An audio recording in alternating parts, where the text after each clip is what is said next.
Thank you so much, Kay. Thank you so much, Oliver. So excited to have everyone here. So this is the third webinar in a multi-year series focusing on diving deeper into Transgender Law Center's Journalist Resource Series, which one of my lovely friends can drop into the chat now for folks who want to peruse. Our goal in this space is twofold, as indicated in your agenda. We really want to connect each of you to the subject matter experts that we have here in this panel today. Ericka, Cara, Sebastian, and Akemi, who you'll hear from in a moment, are subject matter experts across areas of disability and eugenics, with particular areas of expertise. And we would love for you all as journalists or communications professionals to feel you can lean on them as subject matter experts on these topics when you are exploring this in your work. And then lastly, also to support journalists with becoming more confident reporting on marginalized disabled communities, because as we said, no matter what your beat is, no matter what the focus of your organization or your newsroom, there are disabled people in your stories. The question is, how do we, as storytellers, make sure to respectfully and meaningfully include disabled people in all the stories that we tell?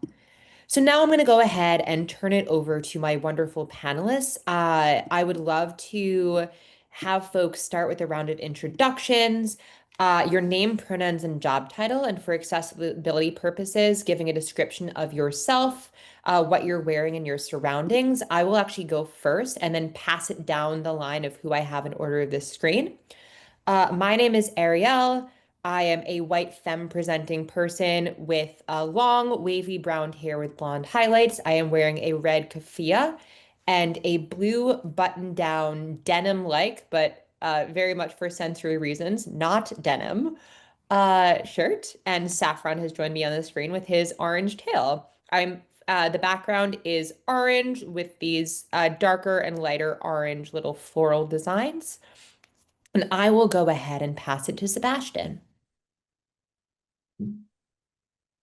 Thanks, Ariel. Hi, body. I'm actually going to pass it to Ericka, and then we can have it back as needed. Thanks. Great. Thank you, Sebastian. Hi, everyone. My name is Ericka Dixon. I use they, them pronouns. I'm a senior national organizer and co-lead the Disability Project with my brilliant, wonderful colleague, Sebastian. I am a brown skin, femme, non-binary person. I'm wearing a blue shirt that has varying colors of blue and white on it with a collar. My hair is braided with various shades of brown into kind of like braided mohawk style. And my background is, I believe that's green. It's kind of green with covered with white spots and a little wavy, kind of psychedelic looking little wave thing on the left side, right side. That's like pink, blue, and green. And I will pass it to Cara. Hi, my name's Cara Reedy. I'm the executive director of the Disabled Journalists Association. My pronouns are she, her. I am a middle-aged, light-skinned Black woman with long, dark brown hair with blonde highlights. I'm wearing a navy blue shirt with a scoop neck, and my background is the same as Ericka's, except my little wavy thing is to the right, not to the left. And I'll pass it to Akemi. Hi, this is Akemi Nishida. I use she, her gender pronoun. I'm an advocate for disability justice activism, and also I do teaching and research at the University of Illinois, Chicago. The visual description of myself, I'm a Northeast Asian cis woman who's ally for the trans community. I'm wearing the neon yellow, pink, orange sweater with black straight medium hair. I have a visible physical disability I was born with, among other invisible conditions. My background is same as Ericka and Cara. Sebastian, can I send it back to you? Are you? Thanks, Akemi. Hi again, body every. Name I'm Sebastian Margaret is, and alongside the incredible Ericka Dixon, me co-lead the Disability Project as a senior national organizer. The Disability Project is a program of the Policies and Programs Department of the Trans Law Center. It's a tremendous honor to here be you all with. Pronouns mine are they and them. Me am an older trans masc non-binary white old school butch wearing a kind of lavender floral collared shirt. My background is blurred and not at all like any of the other panelists because that's just how we are. Times some a little on the non-compliant side. We like to mix things up. But it's a blurred background. I'm wearing gray see-through glasses, and we think that's it. So we will pass it back to Ariel. Thank you. So much. I invite your non-compliance in this space. Wonderful. One thing I wanted to address that came in through the Q&A, I had accidentally messed up the settings, but folks should now be able to message only panelists and hosts. And so now you should be able to message Kay and Oliver with the appropriate problems. I know folks were asking about messaging other people in the space for the purposes of cybersecurity and meeting the moment that we are at as, in this country at this political moment. We at Transgender Law Center have elected not to reveal other attendees to each other. However, I do know the wonderful folks at Press On Movement Journalism are curating a lot of spaces where there are those opportunities. This space, unfortunately, and I'm sorry to say, is not for that purpose specifically. That is not to say that we are the only subject matter experts. This is not to set up a hierarchy. It is purely to ensure that any risk that people are taking, they are fully briefed on that risk, with the understanding that no matter how much I vet people that come into this space, there's always the opportunity and there's always the risk that people take by entering into a virtual space. And so I hope people can join me in that understanding today. And I apologize if that was not what some folks in the audience were hoping for. But I hope folks still get a lot out of this time here today. I am going to actually start by kicking it over to Seb and Ericka. So I'd love for you both to kick us off. When people talk about eugenics, often they think of it as something from the distant past, right? But we know that eugenics rhetoric and practice are unfortunately still really common today. So I love for the both of you to share some examples of how eugenics is practiced in present day, how this connects to the history of eugenics, and how journalists in this audience can contextualize that in their writing. Great, thank you, Ariel. This is Ericka speaking. I'll start us off. So wanted to I appreciate this question about recognizing that eugenics is still alive, well, very present in this current moment. I think a lot of folks believe that eugenics really started in the period of the 1920s. There was the eugenics movement, and then it kind of went away. And what we know, especially as like a Black disabled person, is that like eugenics started way before that. Eugenics started with the colonization of this country, of this land, started with the genocide of indigenous folks, started with the Middle Passage for Black folks, and recognizing that all of this was really predicated on the idea that there are some bodies that aren't worthy of being considered human, and that there's some bodies that are needed because they're less than human, need to be controlled, need to be criminalized, need to be punished even. And those bodies were not anyone who is not white, able-bodied, cisgendered, heterosexual, male, wealthy. And we know that because of these ideas steeped in ableism, Indigenous genocide, enslavement, all of these were mass disabling events for folks, for huge swaths of populations and communities. And that idea of assigning value to certain bodies enables a lot of what it's really like the grounding of a lot of the what we're seeing now. And so thinking about rhetoric around certain people in government, you know, really pushing this idea that disabled folks are inefficient for the economy, that there should be like different registries for people, even like the idea floating around like work camps for mental illness, quote unquote, like all of that is really steeped in this idea that disabled life is not worth living and disabled people aren't seen as human beings.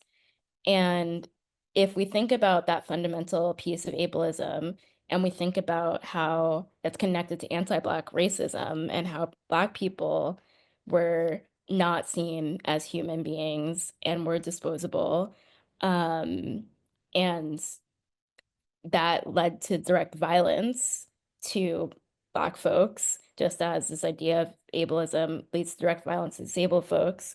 That's interconnected. We can't talk about disability without talking about anti-Blackness. We can't talk about disability and ableism without talking about misogyny and capitalism and imperialism. So all of these things are all connected. And if we think about what's happening now with like cuts to Medicaid and SNAP and the over policing and over criminalization of Black and brown folks, of migrants, all of these are based on the idea that there's still a hierarchy of bodies, and that in order to maintain the kind of like moral fiber, quote unquote, of this country, that I also put in quotes, that we need to maintain the kind of white, wealthy, male status quo. And I think something that journalists can be really helpful in is really like being able to name eugenics when it's happening right now. So even the things I talked about with like Medicaid and SNAP, and then a very specific example is the recent, I don't even know, migration, I guess, of white South African families being brought to the United States as like the good immigrants seeking refuge from their country, and thinking about like literally bringing more white bodies into the United States while actively trying to dispose of, criminalize, curtail, and dispose of Black and brown bodies from the United States, all in the name of eugenics and kind of keeping this power consolidated with the wealthy. So I've been talking a lot, so I'm gonna stop and pass it to Sad, but that's some of what we're thinking about.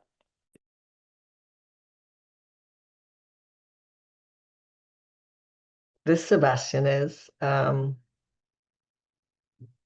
to outfigure what is left to say. Yeah, I Because that think was incredible. Thank you. possibly some recommendations for reporters to take out of that if you have some ideas, or just any additional context you want to provide. Yes, no, thank you, Ariel.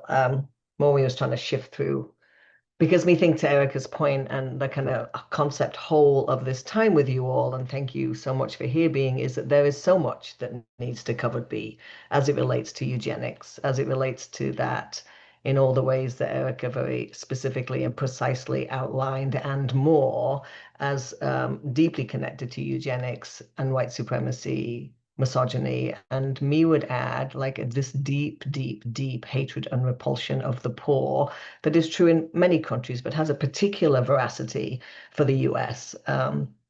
And right alongside that, because these things never work solo, is the kind of growing tide of vitriol and attack against those of us who are trans or non-binary, which of course lands and affects all trans and non-binary folks, and then particularly impacts folks who are marginalized even within that identity of like gender deviance.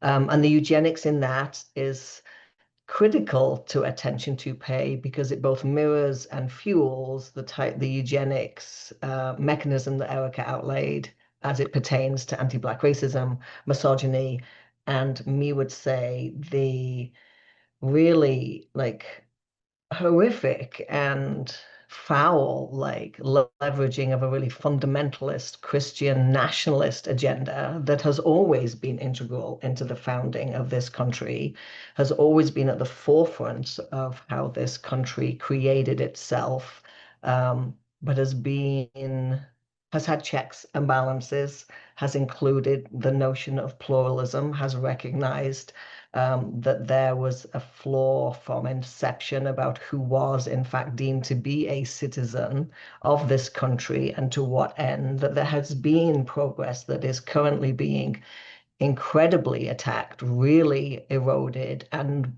the driving factor behind that is this ideology of eugenics, which disabled folks, particularly marginalized disabled folks, have a very particular connection to and have a very deep familiarity with. And whether we're talking about the way that the poor are being attacked in this moment, the way migrants are being attacked, the way population control that is historically seen as being only in a certain moment is beginning to be resurfaced in this very explicit way around who is a legitimate refugee to enter or not enter the borders of this country, who are legitimate bodies to carry and bring forth a suitably morally deemed valuable personage, whether that's body, mind, or character. These are all eugenic tropes that date way back to the eugenic era and prior. And that context cannot be either understated or overlooked. Like the ask of you all is to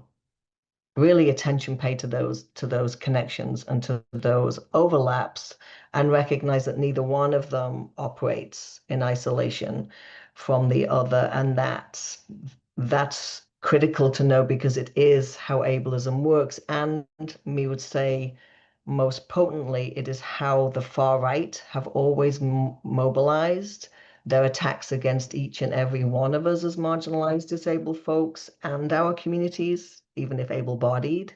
And so if we don't match that strategy to scale and with clarity, we won't meet this moment nor protect the people in the way that we are bound to, and our very existence and moral compasses dictate that we should. Thank you so much, Sebastian and Ericka. That was all incredible. And so to sort of draw out some top line concepts, one of the asks that's being made of storytellers is to connect all forms of violence and oppression to each other, to connect anti-Blackness to ableism, to eugenics, to all these forms of violence, and understand that there is not no form of violence, no form of oppression lives in isolation, and to really interrogate the impact and the influence of eugenic rhetoric and practice in whatever it is that you are writing about, whatever it is you are talking about. Did I miss anything, Seb and Ericka, and that sort of top line just takeaway? Cool. Yeah, so that being said, we've heard about attacks, we've heard about the context, both historically and current, that we're living under. I want to hear from Akemi now. Akemi is someone who was a community organizer, is now working in academia, wrote a wonderful book that I'm going to embarrass you by pulling up to my screen right now. if folks can actually, I'm not on speaker view. Folks can't see me, but just talk to us about some key wins from your time as a community organizer, and particularly any wins that you experienced related to eugenics. Yes, thank you, Ariel. This is Akemi speaking. So to start talking about some example wins, I want to start by saying, like, disabled people, we are winning every day in small ways.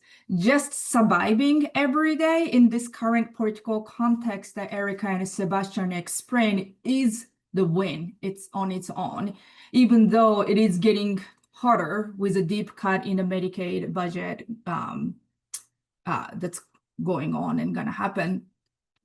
So as you try to broadcast about wins from disability community, I want you to adjust what counts as a win and what not.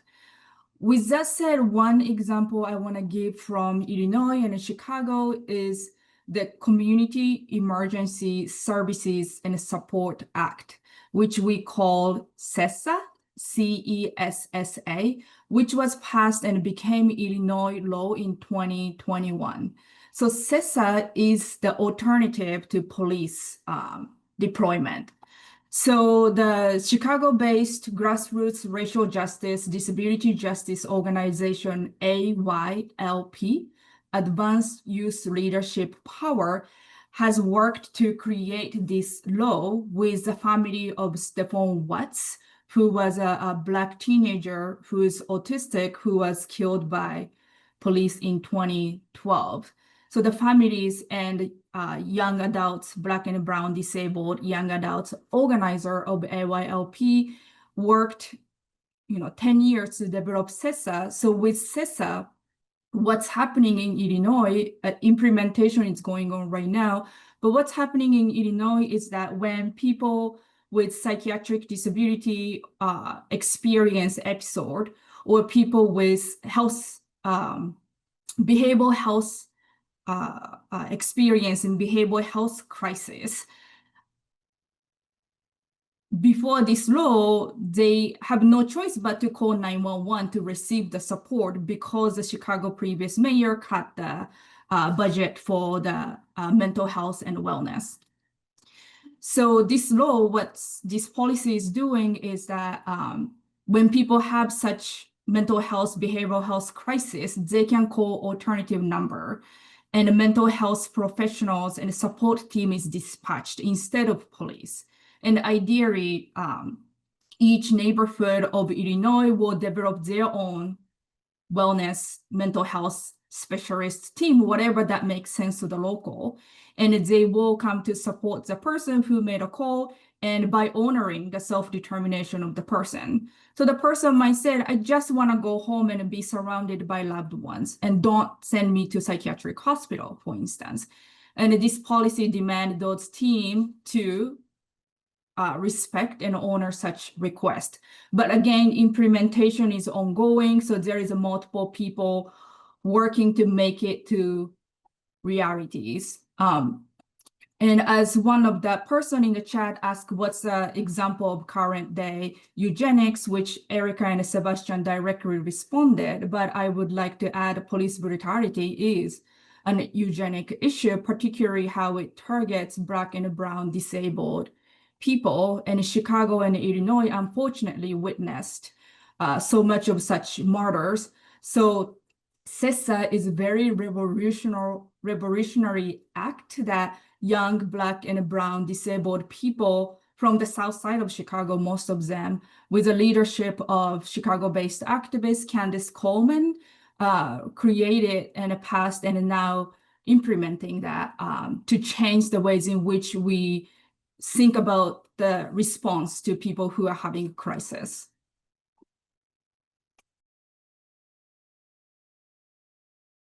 Amazing. Thank you so much, Akemi. That was really wonderful. And I'm as a fellow Chicagoan, it's always wonderful to hear about it organizing here on the ground.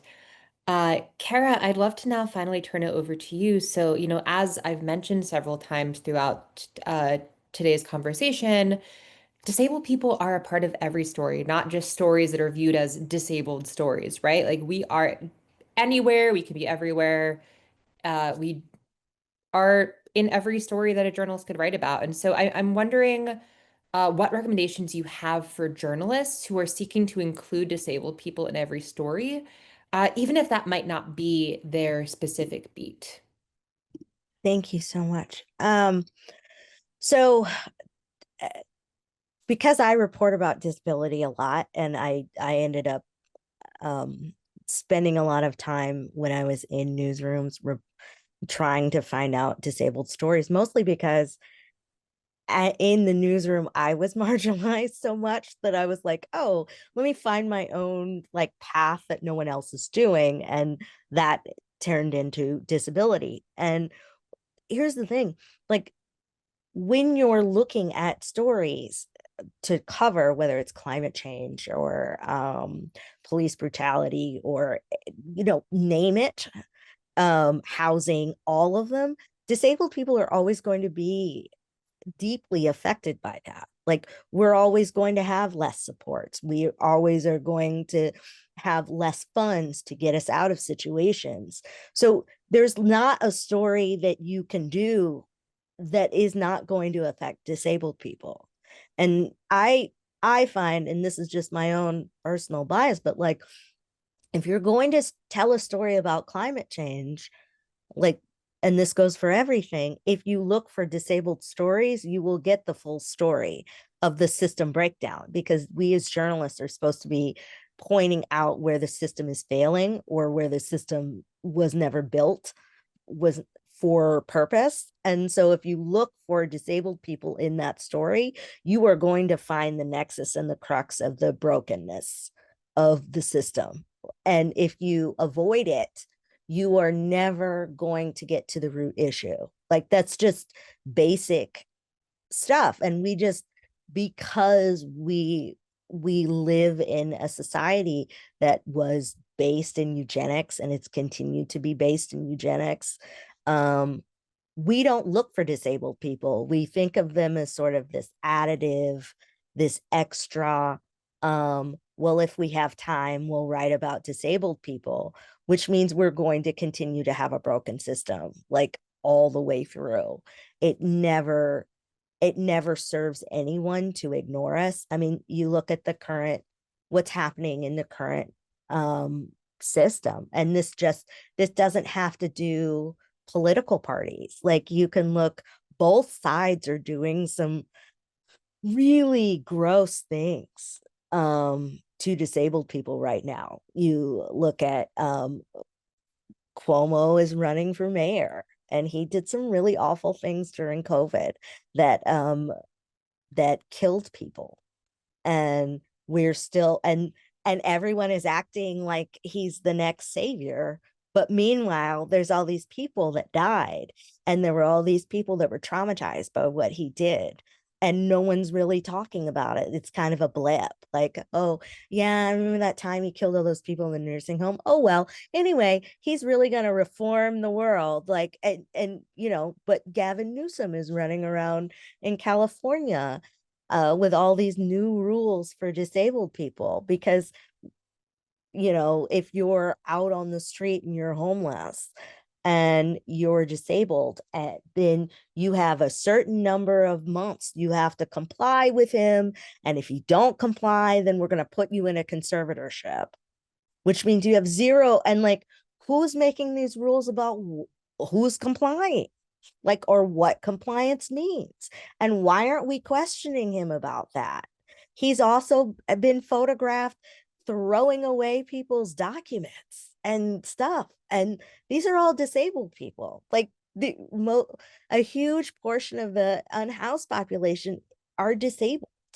And so when they tell these stories and they lionize people, and you avoid the fact that he's doing this to disabled people, well, he looks like a real champion getting those disabled people or getting those homeless people off the street because they're just not complying with society. And no question of why society has left them on the street or why their circumstances have put them on the street. There's just punitive. And I think, and that's what you get when you don't include disability in the story. It's a one-sided thing. And so I think that when you're covering anything, you should think of disabled people first and figure out what's happening with them and then see the system for what it is. Thank you so much, Cara. Yeah, so part of what I'm hearing from you is instead of having disabled people be an afterthought, having disabled people be the first people that you go to as journalists, as storytellers, when you're digging into how one of the causes you're organizing around, one of the causes you're reporting on is impacting people, and using that as a starting point rather than an ending point to ground your story, not just round out your story, and how this topic is impacting specifically marginalized disabled people, right? Like not necessarily the disabled people that are at the front of organizations, but the disabled people, as you mentioned, who are unhoused. And how did they become unhoused? Well, a lot of it is because of lack of access to services, forced poverty because of supplemental social security income limits. There's so many reasons that so many systems that cause disabled people to become unhoused. And unless you as journalists interrogate that and speak to disabled people ourselves, it's not something you would ever necessarily surface. And so that's really wonderful context, Cara. And I want to bring it back actually to what this webinar is stemmed out of, which is the beautiful guide for reporting on marginalized disabled communities that Seb and Ericka co-led the creation of. I had the honor of supporting this project alongside Transgender Law Center and a number of wonderful reviewers and contributors, folks running our social media. Just a really robust team of people added their thoughts to this. So curious to hear from you coming back into this guide. What is it most important for journalists to take away from this resource? This is Ericka speaking.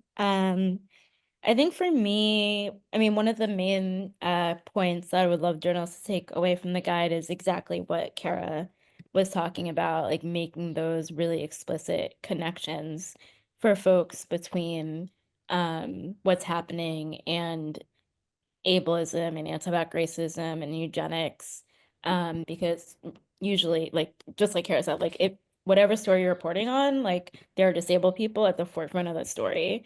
So I think that's one of the things. And then also like specifically, again, like seeking out stories from marginalized disabled communities. So many stories about disabled folks right now, especially stories that are on the more like, no, I won't even say that, never mind. Stories that appear to be on the positive side, quote unquote, about disability are usually about middle upper class, white, disabled kids who have somehow overcome their disability by, I don't know, participating in the Olympics or like whatever, like really like leaning into what we call inspiration porn. And this idea that the good disabled person is the person who doesn't let their disability like stop them.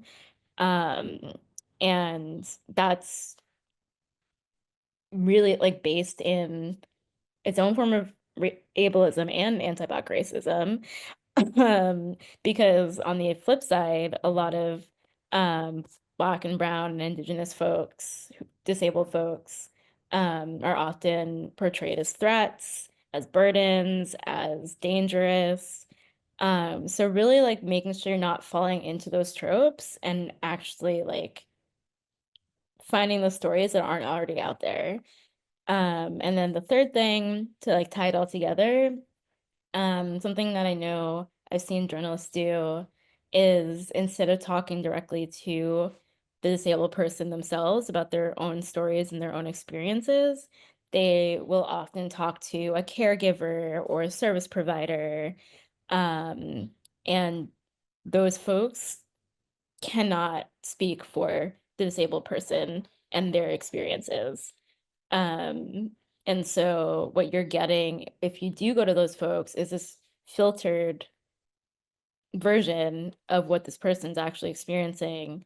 And oftentimes, again, it's being filtered through ableism. And so actually talking to the disabled people themselves about their own experiences is the only way to actually center disabled people in your journalism.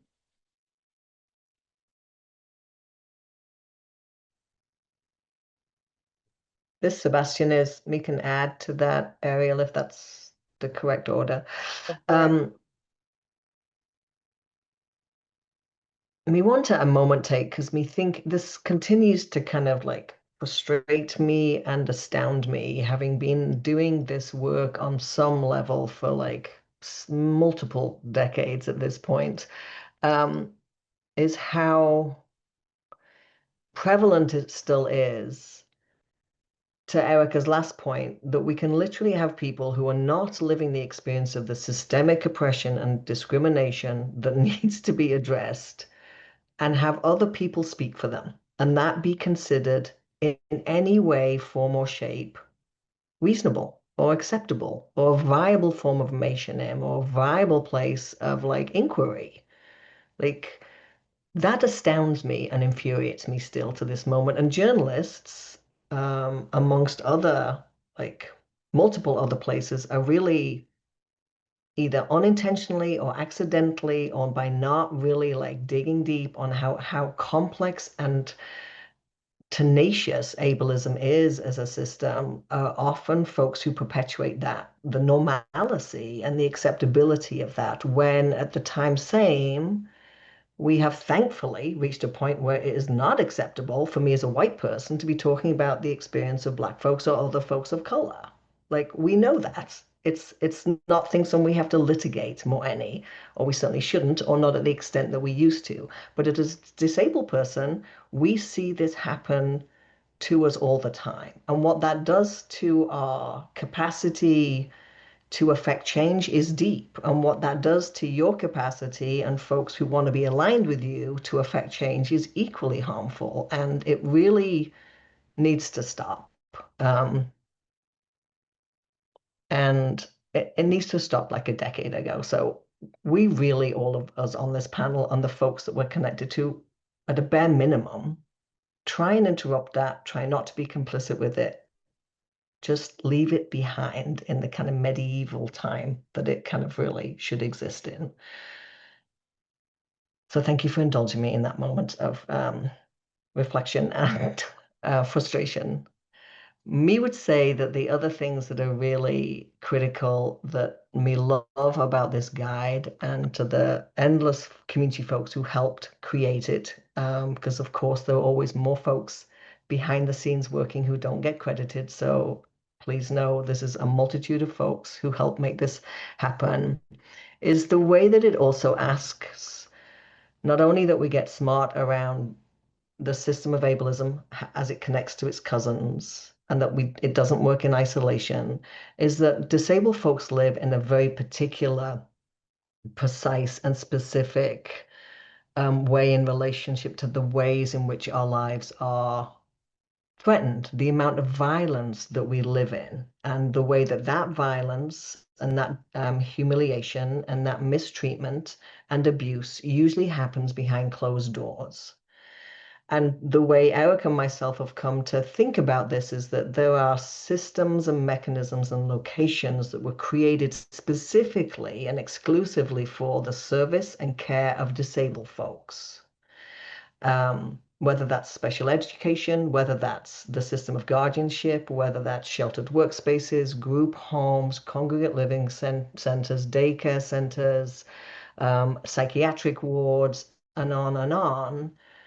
And they are, in fact, deeply carceral, deeply violent, deeply extractive, deeply segregated places. We think of these as a disability carceral state, so a entire system of carcerality that exists alongside and parallel to, but distinct from the prison industrial complex and the system of mass incarceration and the enslavement and imperialism and extraction that both those systems we know are deeply connected to. And I think that would be one of the other things that me would, invite, cajole, entice some rigorous journalism about, because we don't see it. It doesn't happen. There's a silence about the amount of violence we live under, or it's excused through ableist notions of stress and burden and burnout. Or it is this like absence of a systemic approach, right? That the journalism that you're doing actually is looking at is not an individualized story about an individualized person in an individual moment. We know that's not how power and supremacy works. Pan out, get bigger, take what you know about other supremacy systems, apply that journalistic rigor, apply that kind of like deep sense of needing to investigate and reveal and explore how these places that are specifically designed for disabled folks are deeply connected to population control, are highly eugenic, and are places where violence is enacted upon us at an endemic level that is not recognized, not reckoned with, and not at all in the forefront of the public's mind because of a lack of access to that information. And we will pause there and pass it to whoever else is next. Thank you. Thank you so much. In the interest of time, we're going to kind of keep moving through the questions. That being said, if there's anything that panelists feel is really missing from the context of any of these questions, you are always welcome to chime in those moments. Yeah, thanks so much, Sebastian, for highlighting the workings of the disability carceral state. I think that's so critical, and I do hope that journalists in this audience who are interested in talking will reach out to Sebastian and Ericka via Sue, who's our communications director, which is where most of the media inquiries come in, and either Kay or Oliver can drop Sue's email in the chat for folks who are interested in reaching out. But really digging deeper and investigating the disability carceral state, in particular, who is benefiting financially from the incarceration and the subjugation of marginalized disabled people. Where's the money coming from? Where is it going? Is something that I think a lot of us have been curious about. And there are numerous instances, such as Acadia Healthcare profiting from keeping patients against their will, that we already know this is happening. And we also know that just like with the prison industrial complex, the disability carceral state runs deep. And so I want to turn it back over to Akemi. So, obviously something that journalists do in reporting is contextualize past wins, contextualize the past as it relates to the present. But something I want to hear from you, because we know that community organizing wins are ongoing and deserve more consistent coverage.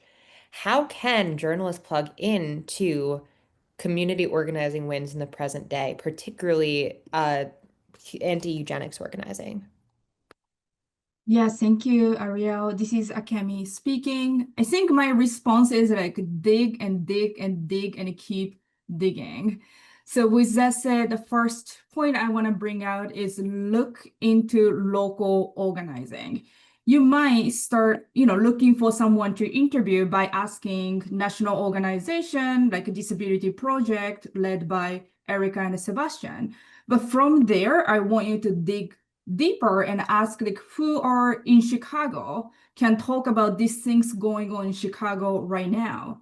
Even when you search somebody from the Instagram, go deeper, because oftentimes those who are multiply marginalized, who's just spending, their day to chase the doctors, chase the insurance company, chase the Medicaid payment, chase, whatever they need to chase, they might not have a most fancy Instagram in the world, right? So I want you to dig deeper and always go to local. I don't want you to go to disability activists in Washington, D.C. to represent every corner of this country, right? So the first point is look into local organizing. The second point, as you reach out to disabled people to interview or get insight, The second point I want to bring up is the importance of building relationship with those who you interview. I want you to understand that in the current political climate, particularly, disabled people have so many things we want to say, but so many of us are afraid to say so with our name and face attached to the story, particularly as, you know, the government is thinking to develop autism registry, wellness forums, and such and such. So I want you to understand that and clearly explain to the people you're going to interview, like what's going to happen to their story. And I want you to support our risk calculation and decision making. The final decision should stay with disabled people who's sharing their stories, but you can inform us what are the potential risks, because many disabled people are not used to or have many experience of being interviewed or their stories to be featured in different news sources. So sometimes we don't know the full picture of risks we are putting ourselves in. I think that's where you can support to inform us so that we can make informed decisions. So the second point is to consider, you know, building a relationship with us as you interview us or ask for our insights. The third part is don't give up on us with just one try. I know the journalist needs a story quickly and articulated way and in the whatever the time frame you follow. But for many disabled people, responding to journalists is not their priority. They have so many other things they have to prioritize to survive again. So even if certain activists or organizations you reach out might say no for the first time, or might say like, we don't have a time, or they might never get back to you because again, that's not their priority. When that happens, I don't want you to give up. I want you to keep trying and try to think that is part of the relationship building so that we can trust you, we know our risk, and we can get to know you as we trust you with our stories. Yeah, thank you so much, Akemi. Something that's coming up for me too is this ongoing conversation about anonymity and pseudonyms within journalist spaces that I've particularly heard resurface since the election. And one thing that I would push for is continue encouraging your newsrooms, if they are still oppositional to allowing pseudonyms and anonymity, um, to allow that and have the burden of anonymity of like what it means to be unsafe, to be public about what your name is and who you are, to be much lower, right? Because there are risks. There are people being criminalized for things that aren't illegal. There are people that are being removed or pushed into the disability carceral state, whether or not you, based on your newsroom's understanding of criminalization or illegality, that person has done something that warrants that. And so leaning into trusting people about whether they need to be anonymous and really representing that voice to your newsroom when it comes to someone's request to be anonymous or to use a pseudonym or to not use a picture or to leave their location obscure, things like that. So Cara, I want to hear a little bit more. Akemi touched on this, what it is like working with disabled sources and some things to balance. Do you have other tips for journalists trying to balance the pressure of deadlines with that slower pace at which many disabled people often need to move? And also, what happens when journalists don't do that? Yeah, thank you. So, this is Cara speaking. So I think part of the problem too is that when you have the idea that disability is an additive, not the main story, you haven't spent the time to build up your contacts. And so that should really start happening before you have a story. I've spent, I've, I've had the, I've been lucky and I've spent a lot of time building up relationships across the disability community all over the country. And that comes from just having conversations and asking questions. Sometimes when you're working on one story and a question comes up in your mind and you're like, oh, I don't know the answer to that. And it may not go in that story, but that's the time to reach out to somebody and say, hey, I have this question. Like, what does this mean? And start digging then, like as a side hustle, like a side project, so that there isn't really a deadline with that. That's just something you're working on for later, and it may turn into a story. But the main thing is that you really need to be really curious about what's happening. And so if everything can't be, oh, well, this is on the deadline, and so I need this answer now. And so then you go to the same 5 people that you know will answer, or the person with the largest TikTok following. Often those people, and no, I'm not trying to down anyone for having a huge TikTok following, but like a lot of times that's what they do, is they spend their days on TikTok and they're not actually experts, but because they have spent so much time on TikTok creating content, they're really good at spinning it, and they're really good at like kind of looking at the field and being able to have an opinion and kind of talking about things. But that doesn't necessarily mean that they have any contacts with people on the ground. And so that is a way of getting someone to say something, but it may not be the best person to say that, to get a comment down. And so you're passing on more sort of bad information or uninformed information. So I think the biggest thing is that you need to take the time to make the relationships. In every newsroom that I've ever worked in, the people that were the most well sourced on whatever subject, not just disability. Like I knew a guy that had all of the sources for like the automotive industry and the banking industry, like 2 sort of disparate places.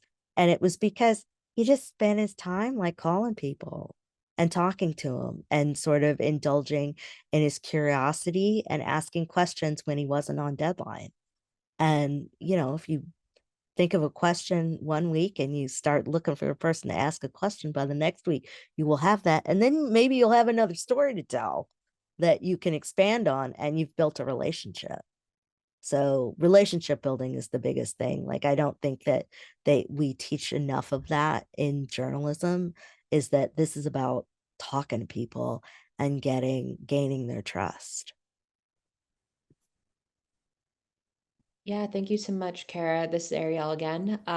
Something that I also think both applies to communications professionals, because I know there are some comms folks in this room, and to journalists, is particularly as comms professionals, something that we can do is, as we build relationships with disabled people, as we build those people into our sort of metaphorical bench of spokespeople, if we know that there are topics that they are experts on that they want to comment on, getting quotes ahead of time, right? Like banking quotes ahead of time about topics that we know might enter the news stories, and then the burden of finalizing that quote to make it particular to something that shows up in the news later on is just about tweaking that quote to apply to what is currently happening. Um, this is something that allows, folks that need to work at a slower pace or need to prioritize other things other than replying to journalists to still be able to get a quote in the media, get their perspective in there without having to move on such a fast-paced deadline. It is a way to sort of balance those often opposing forces. So I usually like to stop for Q&A at the hour, but it looks like we only have one question in the Q&A, so I am going to keep going with sort of the predetermined questions that we have discussed. I'm curious to hear from anyone who wants to share now. If a journalist in this audience were to write a story about marginalized disabled life, or even about your life in particular, in general or particularly your life, what would you want that story to focus on? What would you want it to share about?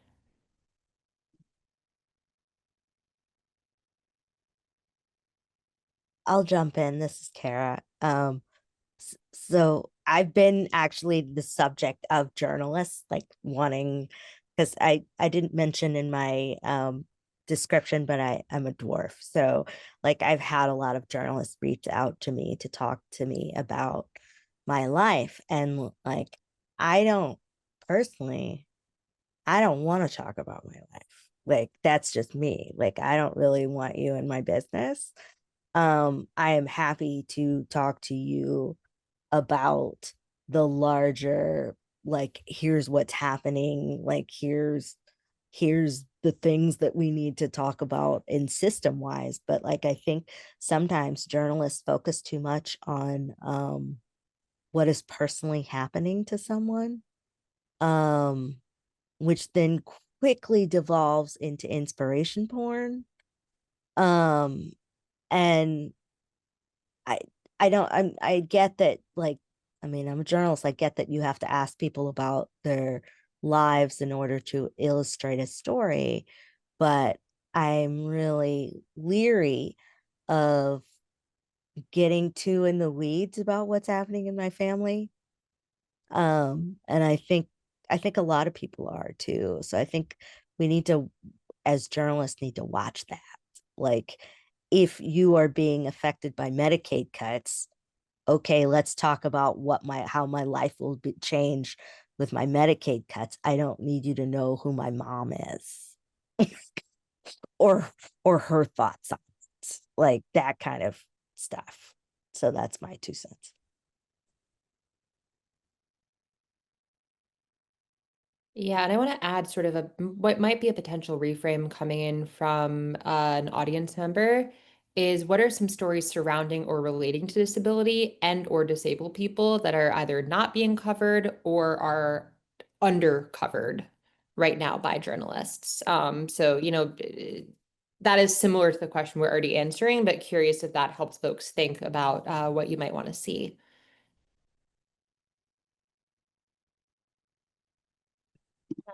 This is Ericka. I think kind of back to Sub's point about the disability carceral state. That's something that's severely undercovered, I think. And really like understanding yeah, just like the systemic nature of how ableism works. And the thing that comes to mind is like I think there was such a missed opportunity, for example, with this whole idea of guardianship. And guardianship, was in the news a few years ago or whatever, because celebrities were like all the things, but there wasn't ever that I saw any other like in-depth news reporting of the actual like systemic nature of guardianship and how it specifically affects Black and brown disabled people in like very specific ways, and how like difficult it is and for people to get out of it, how all-encompassing guardianship is. And so that's something that I think about. It's like a missed opportunity. And then looking at like group homes and like Ariel was saying, like following the money, like a lot of group homes are privately run. Who's investing? Who's benefiting? Who's making the like day-to-day decisions? Um, are disabled people in group homes able to like assert their agency? Usually not. So just like looking into those specific locations of the disability carceral state for me is something I would love for there to be more like deep investigative journalism into. I can add that too about the question of what about the story about disabilities not covered, and this is Akemi speaking. As Cara and everybody else describes, everything you're covering has something to do with disabilities, something to do with ableism. It's not about specific disability studies that's omitted, but I think just disability and ableism in general are somehow missing or eliminated or neglected from every story you tell. For instance, again, going back to the police brutality in Chicago, some of the RES report include that person's disability identity alongside with race and gender and such. But as the story goes on, somehow the disability identity gets dropped in the second or third or fourth time that story is told. So what I want from, journalists reporting about the disability community is to report complex humanities of ours as a complex. I don't know why you have to pick one or two in the identity and leave the rest. Like, we are more than just the one or two things. So as you broadcast about disabled people's situation or stories and such, I want you to kind of take us as a complex being and report us as a complex being as well.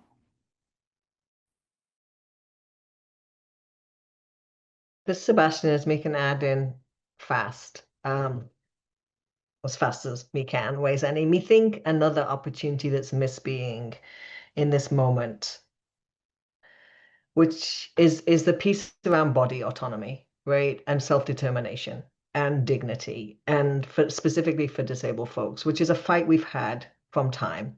And that there's this moment, and me speak as a trans person, like in a trans organization that is working hard to, but like whether it's on a legal, a community, a messaging front, to navigate this moment of intense attacks upon the bodily autonomy of trans and gender nonconforming folks. And we are committed to that.